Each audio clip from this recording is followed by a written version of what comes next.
Hey, welcome back. My name's Daryl Rouse, Rhymes with House, and this week we're going to talk about an objection handling technique which is a much softer version of earlier objection handling techniques I've talked about.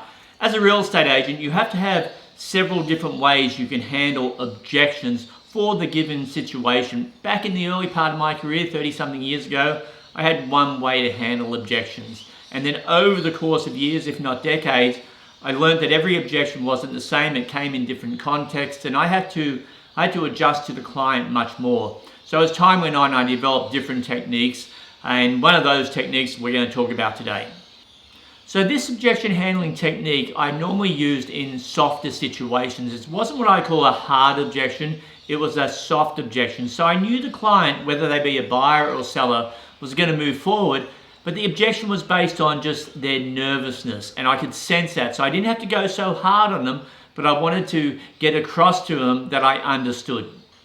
So it's not a true objection handling technique in the true sense of that word. It's more of a reassurance technique and a way to move the client forward. Again, whether they be a buyer or a seller, move them forward to the point of making a decision, hopefully to sign a contract to either A, list, or B, write an offer to purchase a property.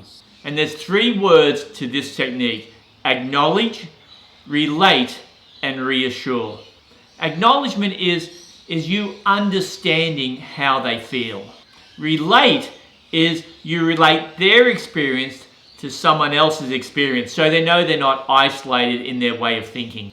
And reassure is a method just to move them forward to making a decision. All we ever do in real estate is move the client forward one step to make another decision. Move the client forward one step to make another decision. And eventually that decision will be signing a contract in one shape or form, whether again it be for a listing or for a purchase.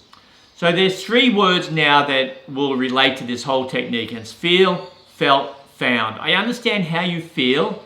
Others have felt the same way, but here's what I've found.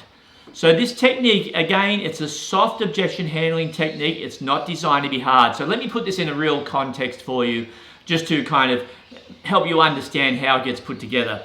I'm with a buyer. I can sense they're nervous. We're getting close to them signing to make an offer, and they kind of pull back in their chair a little bit. You can see they're nervous, and you isolate that objection and find out they're nervous because their house payments are a bit higher than their rental payments at the moment. So you can say something like, I understand how you feel. In fact, I know some of my other clients that are first-time buyers have felt exactly the same thing you have.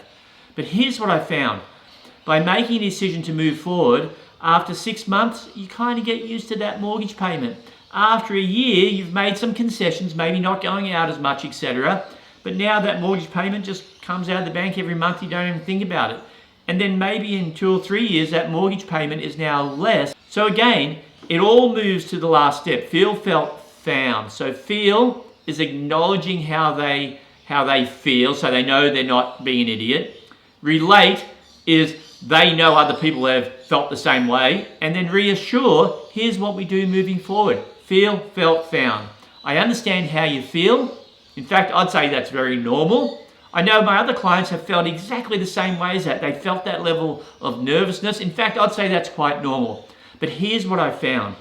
By making a decision to buy a house today, which is what you're doing, you're going to come back in a couple of years and thank me, because now the rent you would have been paying is higher, your mortgage is lower, and now you're moving on with your life and you have an appreciating asset. So that's it for this week. Please like, subscribe, hit the bell if you want to be notified of the next video coming up. And thanks for your time.